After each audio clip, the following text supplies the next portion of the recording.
In requital of which misdemeanors it will sometimes, of its own vague purpose, kiss your cheek with a kind of doubtful tenderness, and play gently with your hair, and then be gone about its other idle business, leaving a dreamy pleasure at your heart.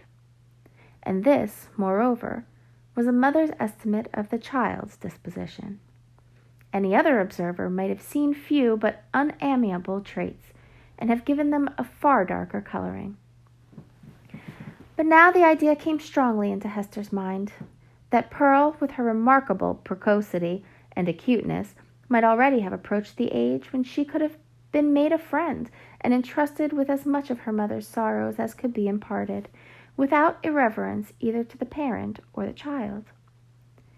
In the little chaos of Pearl's character, there might be seen emerging, and could have been from the very first, the steadfast principles of an unflinching courage, an uncontrollable will, sturdy pride, which might be disciplined into self-respect, and a bitter scorn of many things which, when examined, might be found to have the taint of falsehood in them.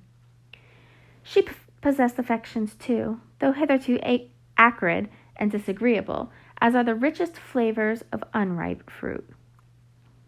With all these sterling attributes, thought Hester, the evil which she inherited from her mother must be great indeed, if a noble woman do not grow out of this elfish child. Pearl's inevitable tendency to hover about the enigma of the Scarlet Letter seemed an innate quality of her being. From the earliest epoch of her conscious life, she had entered upon this as her appointed mission.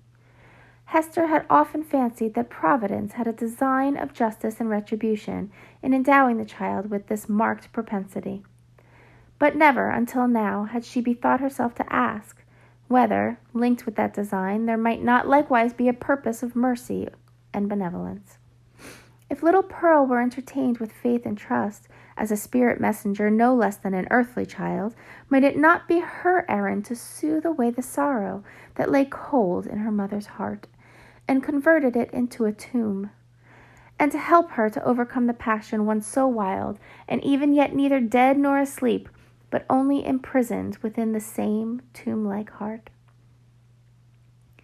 Such were some of the thoughts that now stirred in Hester's mind, with as much vivacity of impression as if they had actually been whispered into her ear.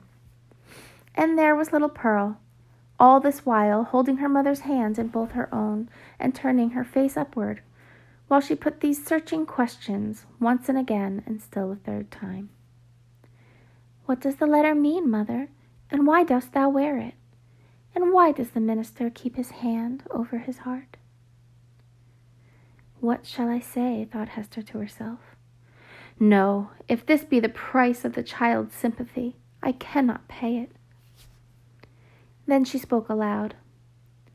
"Silly Pearl," said she, "what questions are these? There are many things in this world that a child must not ask about. What know I of the minister's heart? And as for the Scarlet Letter, I wear it for the sake of its gold thread." In all the 7 bygone years, Hester Prynne had never before been false to the symbol of her bosom. It may be that it was the talisman of a stern and severe, but yet a guardian spirit, who now forsook her, as recognizing that, in spite of his strict watch over her heart, some new evil had crept into it, or some old one had never been expelled. As for little Pearl, the earnestness soon passed out of her face. But the child did not see fit to let the matter drop. 2 or 3 times as her mother and she went homeward, and as often at supper time, and while Hester was putting her to bed, and once after she seemed to be fairly asleep, Pearl looked up with mischief gleaming in her black eyes. "Mother," said she, "what does the Scarlet Letter mean?" And the next morning, the first indication the child gave of being awake was by popping up her head from the pillow and making that other enquiry, which she had so unaccountably connected with her investigations about the Scarlet Letter. "Mother, mother, why does the minister keep his hand over his heart?" "Hold thy tongue, naughty child," answered her mother, with an asperity that she had never permitted herself before. Do not tease me, else I shall put thee in the dark closet."